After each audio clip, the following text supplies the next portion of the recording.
quais são os prejuízos disso? Existem vários, né? Depois a gente vai ter um episódio só para falar disso. Mas esse filho pode ficar com mágoa do pai, esse filho pode ficar distante da energia masculina do pai, e ele vai ficar com a energia mais da mãe, com a energia mais feminina. E aí isso vai ter impactos na prosperidade dele, porque a energia do pai é que traz crescimento, é que traz tração para o cara ir em busca, né?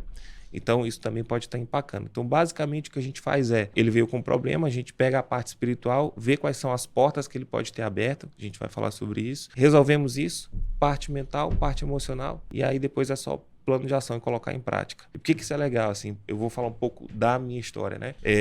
Você já se pegou numa situação, cara, eu tô fazendo a coisa aqui bonitinho, certinho, mas parece que não anda. Sim. Poxa, será que tem algum problema comigo? Não é possível, cara. Dá certo pra todo mundo. Dá certo pra todo mundo, menos pra mim. Tem gente que faz menos do que eu e tá prosperando, tá rompendo. O que tá acontecendo? E aí foi quando eu fui entender que não é só a dimensão física. Eu tenho que ter a dimensão espiritual, a dimensão emocional, mental e a física. Então é essa hierarquia, basicamente. Tá. Existem princípios espirituais que a gente... Porque assim, é um mundo invisível, né? Então, o grande problema, eu acho, que é tipo... Beleza, é tipo a lei da gravidade. A gente não vê, mas se a gente pular do prédio, a gente afetado por ela. Vai dar aquela esborrachada no chão. E como é que existem uma matriz, assim, de fala, cara, esses são os 7 princípios espirituais que agem no mundo físico, ou são muitos? Como é que funciona isso? Pra eu saber, porque às vezes eu posso quebrar um princípio espiritual sem saber, ou eu posso acessar alguma coisa boa sem saber e não sei replicar isso. Como é que funciona isso? Tem mapeado isso, esses princípios? São leis, né? Então, assim, a Bíblia, ela não é um livro religioso. Pode até ser, mas a Bíblia, ela é um conjunto de leis. Então, imagina que a Bíblia é como se fosse a Constituição. Tem várias leis. Essas leis, elas regem o mundo espiritual, que rege tudo da nossa vida. Tudo. E aí, quando eu obedeço a essas leis, eu sou beneficiado por elas, mesmo sem saber, independente de credo. O cara pode ser ateu, se ele obedecer Se ele obedeceu as leis e os princípios, ele vai prosperar, fato. Mas se eu infrinjo, mesmo eu não conhecendo, né? Se você, por exemplo, está numa cidade nova, você não sabia que aquele lugar lá tinha, sei lá, um pardal e você infringiu uma norma de trânsito, você vai receber a multa. Então, o mundo espiritual é da mesma forma. Se você, mesmo que você não saiba, se você infringe, você recebe as consequências disso. E na Bíblia existem várias leis, né? Uma das leis diz que os céus, as regiões celestiais, são governadas pelo Senhor, mas a terra ele deu aos filhos dos homens, ou seja, o único ser legal que tem legalidade de fazer qualquer coisa sobre a Terra é o ser humano. Então, isso aqui começa a mudar o jogo. Por quê? Se eu quiser entrar na tua casa, quem tem o domínio sobre a tua casa é você. Então, eu vou precisar da tua autorização para entrar na tua casa. O mundo espiritual é do mesmo jeito quando a gente fala com a Terra. Então, nem anjo, nem o ser espiritual da maldade consegue ter domínio sobre a terra se não for através de alguém que chamou e que convidou esse espírito. E como é que a gente chama espíritos? Através das nossas ações, das nossas decisões. Toda vez que eu tomo uma decisão de acordo com a vontade de Deus, eu abro mais uma porta para que o Espírito de Deus venha e me influencie de alguma forma. Mas quando eu desobedeço isso, eu abro uma porta para que espíritos da maldade venham e me influenciem de alguma forma. E aqui eu quero abrir um parênteses, porque quando a gente fala assim, fulano está com a atuação de um espírito da maldade, a galera lembra daquele pessoal da TV, né, que está sem controle do corpo e tudo. E isso pode até ser, em alguns casos, uma atuação, né, de espíritos da maldade. Só que existe um outro tipo de atuação que é muito mais perigosa, porque essa a gente não consegue ver, que é a influência sobre os nossos pensamentos e sobre as circunstâncias. Então, não sei, acho que vai pegar aqui, né, o copo. Imagina que essa aqui é a pessoa, né?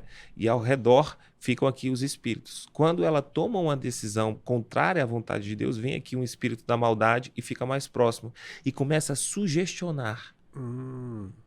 Para quê? Para que essa pessoa comece a tomar decisões cada vez mais contrárias à vontade de Deus, abra mais portas e eles consigam ter cada vez mais domínio sobre essa pessoa. E aí a vida dessa pessoa vai ladeira abaixo. Então, vamos trazer aqui um exemplo, né? O cara está aqui e aí vamos supor que ele já tem uma porta familiar e aí vem de promiscuidade, por exemplo, e vem o espírito assim, cara, você está sendo bobo, hein? Você está sendo bobo de ser fiel com a tua mulher. Cara, olha ali aquela mulher lá. Cara, vai. Começa a sugestionar. Trai tua mulher. Pega isso que não é teu. faz esse negócio Ninguém tá ilícito. vendo. Ninguém tá vendo. Cara, você não é de ferro. Esse diálogo... Você merece, né? Você merece. Todo mundo faz, né? Esse diálogo, né? Ele é... eu ia usar um termo aqui que eu não vou usar, mas ele é perigoso. Porque é justamente esse diálogo, essa conversa, que faz com que eu me convença de que eu posso fazer isso, e aí eu vou lá e tomo ação. Na hora que eu tomo ação, eu abri uma porta no mundo espiritual. Como você, por exemplo, abrisse a porta da sua casa para alguém entrar. Então você abriu uma porta para a sua vida. Aquele espírito agora tem acesso à sua vida, para continuar te influenciando.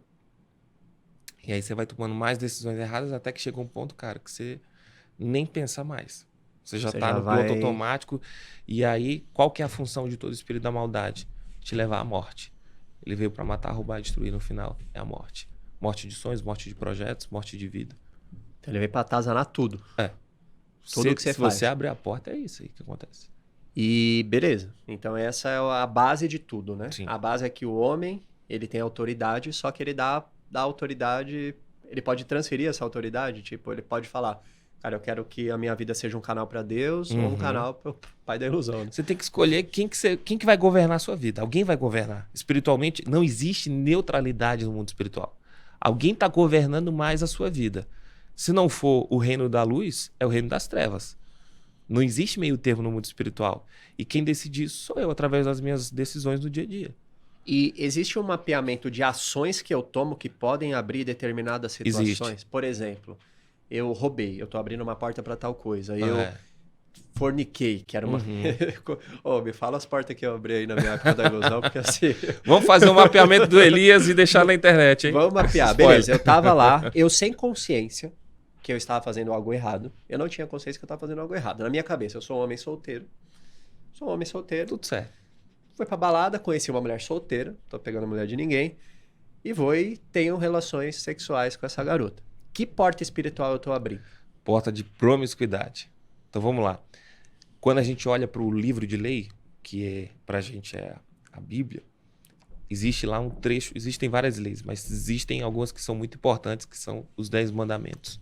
Todo o texto da Bíblia ele foi escrito por homens inspirados por Deus, mas os 10 mandamentos, o trono de Deus desce no Monte Sinai e ele mesmo escreve em tábuas os 10 mandamentos, para você ver o grau de importância que isso tem para Deus. Então, quando ele coloca lá, olha, não mata, não tenha outra mulher que não seja sua esposa, não rouba, ele não está preocupado com a pessoa que vai morrer ou roubar, porque aqui morrer, por exemplo, o espírito volta para Deus que o criou e o corpo volta para o pó. Mas a pessoa que matou, ela abriu uma porta para que espíritos de morte entrem na vida dela e influenciem de alguma forma. Trazendo morte de projetos, morte de sonhos, morte de empresas. Cara, minha vida não anda, parece que tudo que eu boto a mão morre. Muitas vezes esse espírito está por trás. No caso de fornicação, você abre uma porta para que espíritos de promiscuidade entrem na sua vida e influenciem de alguma forma. Anderson, e como é que ele vai influenciar? Da forma como ele quiser. Naquela hora você deu uma procuração na mão do pai da ilusão, e ele vai usar da forma como ele quiser. Como é que o espírito de promiscuidade age? Ele vai agir com toda a parte de disfunção sexual. Então vamos lá. O projeto original de Deus, é sempre assim que o pai da ilusão age. Sim. Deus cria um projeto original e ele vai lá e distorce isso. Então o projeto original de Deus é que você tenha uma vida prazerosa sexual com a sua esposa. Tudo que é ao contrário disso, ele vai influenciar. Então é ele que vai trazer adultério, separação, abuso, não sei se pode falar isso, mas depois você conta. Não sei. Será que pode? Não sei. Dá um pi aí. Que a coisa mas toda a parte de disfunção na sexualidade humana, ele pode trazer. Então, ele vai olhar para você e vai ver qual que é a melhor forma de ter você na sua mão. E às vezes o cara pode falar, pô, Elias, ou pô, Anderson, eu não tô, tipo, eu tô no mundo sexual aqui, na ilusão, mas eu tô com a minha performance normal, não tá me afetando em nada. Mas, por exemplo, uma coisa que acontecia muito comigo, eu não tinha, por exemplo, eu fiquei com uma garota, eu não queria mais ela na minha frente. Tipo, eu queria outra. E sempre uma novidade. Nunca, se fosse a mesma lá de trás, já, não quero. Tipo, eu não vou, com essa não... Pode acontecer isso também? Pode. Perda de interesse por uma única mulher? Pode. Qual é o original? O original é você como uma mulher tendo uma vida prazerosa, feliz e saudável. O que é a disfunção disso? Cara, eu não consigo parar com mulher nenhuma. Entendi. Então isso já é uma disfunção. Então ele vai olhar para você e vai ver como é que ele consegue te manter preso nessas ações. Cara, com Elias eu vou apresentar todo dia uma mulher diferente para ele ficar preso nesse mundo de prostituição. E por mais que agora ele não sinta isso, lá na frente ele vai... Eu vou trazer a consequência. Agora pode parecer bom. Porque o mundo espiritual ele não tem tempo. Isso aí é uma coisa que a galera não entende. Não existe tempo e espaço no mundo espiritual. Então aquela porta que você abriu lá atrás, ela vai reverberar em você lá na frente. Não é assim, fiz hoje, aí já colho a consequência agora. Nem sempre é assim. Não, ele tem a procuração, ele vai usar na hora que ele quiser. Então, por exemplo, você já viu um cara, por exemplo, que virou líder religioso, tinha uma vida toda errada, bagunçada, aí ele virou líder religioso, cresceu, de repente você sabe que o cara traiu a esposa, cara. Por quê? Tinha uma porta aberta lá atrás, na hora certa, o pai da ilusão foi lá e reivindicou. Porque o mundo espiritual é jurídico, né? Ô, me ajuda a fechar a porta aí. Eu tenho porta aberta. Como é que é? Vamos fazer um mapeamento depois de fechar. Caraca, velho, isso é muito pesado. É. E aí a pessoa carrega essa influência e não sabe. Cara, tá aqui porta aberta. Fora que a outra lei é que a porta que você abre para sua descendência para até 4 gerações. Então, às vezes, a consequência pode não vir em você, a pior da consequência, mas então, vem no seu existe filho. esse negócio de maldição hereditária? Existe. E como é que funciona? Tipo, beleza, meu tataravô fez alguma coisa errada lá. Como é que isso reverbera em mim? Tá. Então, vamos lá. Vamos supor que seu tataravô abriu as portas de promiscuidade, tá? Eu sabia que não era culpa minha. Tô zoando. Então, provavelmente, você já tinha isso na sua família, tá? Pode ser. Então, era muito difícil que você conseguisse ir para o projeto original de Deus. De cara. Sim. Então, precisou de uma intervenção divina para que isso acontecesse. Precisou. Por quê? Porque tinha porta aberta lá atrás. É uma herança espiritual. E herança, eu digo que é a coisa mais injusta que existe. Eu ia te perguntar isso. Você fala, cara, não é injusto? É injusto. Herança é a coisa mais injusta que existe. Vamos lá. Você trabalhou, graças a Deus, construiu um bom patrimônio, Deus livre, seu filho não queria nada com a vida. No dia que você morre, vai para quem? Herança é a coisa mais injusta que existe. O contrário é a mesma coisa. O pai era, sei lá, dono de uma boca de fumo, prosperou no crime, morreu, o filho dele era honesto. Dia que o pai morre, a herança do crime vai para quem? Herança é a coisa mais injusta que existe. A Bíblia diz, sois filhos, logo sois herdeiros. A única justificativa para você receber uma herança é porque você é filho de alguém. Então, como é que eu faço para cancelar uma herança? Não é simplesmente, aí é um pouco polêmico, porque não existe essa história de vou quebrar uma maldição. Maldição não se quebra. Isso não é bíblico. A Bíblia diz que a maldição sem causa não encontra repouso. Então, o que eu preciso fazer não é quebrar a maldição, porque a maldição é que quebra você. O que eu preciso é remover a causa. Quando eu removo a causa, aí a maldição não encontra repouso. E aí eu vou investigar se a causa está em você e está em algum dos seus antepassados ou nos dois. E como é que você... 70% dos teus problemas é porta aberta sua, mas 30% que você carrega é porta dos seus antepassados. Principalmente quando você vê criança, por exemplo. Criança não tem pecado. Então, você vê uma criança sofrendo, você pode ver que é problema dos pais. A gente teve um caso de uma situação que a filhinha deles não conseguia se alimentar direito e estava com um problema sério já, entrando já numa doença assim grave. E aí a gente foi investigar, tinha porta de morte aberta dos pais, né, através de aborto. E aí a gente foi, orou, removemos a causa. A menina começou a comer imediatamente. Caraca. Porque o mundo espiritual é muito rápido, né, é instantâneo. Você faz aqui, pô. Isso para o cara reivindicar às vezes demora, mas para eu, não vou dizer quebrar, mas para eu anular, remover é rápido. É igual na terra, por exemplo.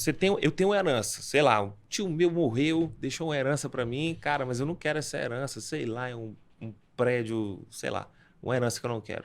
Não adianta simplesmente dizer, eu não aceito essa herança. Não existe isso. Eu tenho que ir diante do juiz, eu tenho que dizer, olha, eu realmente sou sobrinho do fulano de tal, mas eu quero entrar com um processo de cancelamento de herança. O juiz vai achar estranho, depois vai entender, vai dar prosseguimento nisso e eu vou cancelar isso. Mesma coisa no mundo espiritual. O mundo espiritual ele tem um tribunal. Isso é visto em vários locais da Bíblia. Então, Deus é o justo juiz, o pai da ilusão é o nosso opositor, o promotor, Jesus, nosso advogado. Então eu tenho que ir diante de Deus Então o pai da ilusão é cancelar. aquele cara que fica lá tentando te incriminar. É. Caraca, velho. Então, isso aí acontece, por exemplo, você nunca viu alguém dizendo assim, cara, eu tava lá no mundão fazendo tudo, tava tudo bem na minha vida. Foi eu mudar de vida, converter, parece que, pô, começou a dar um monte de problema.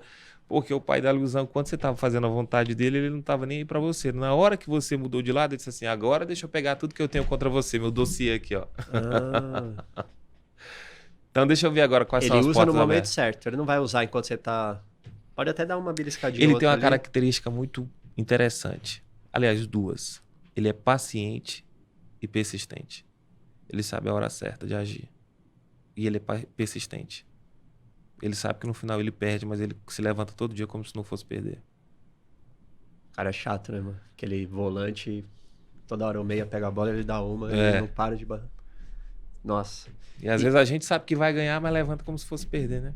Entendi. Meu nome é Elias Mamã e esse é um corte do Verdade Cast, o podcast que tem a missão de descobrir novas verdades sobre todas as áreas que vão te ajudar a crescer na vida. Para assistir o episódio completo, clica aqui e não se esqueça de se inscrever no nosso canal.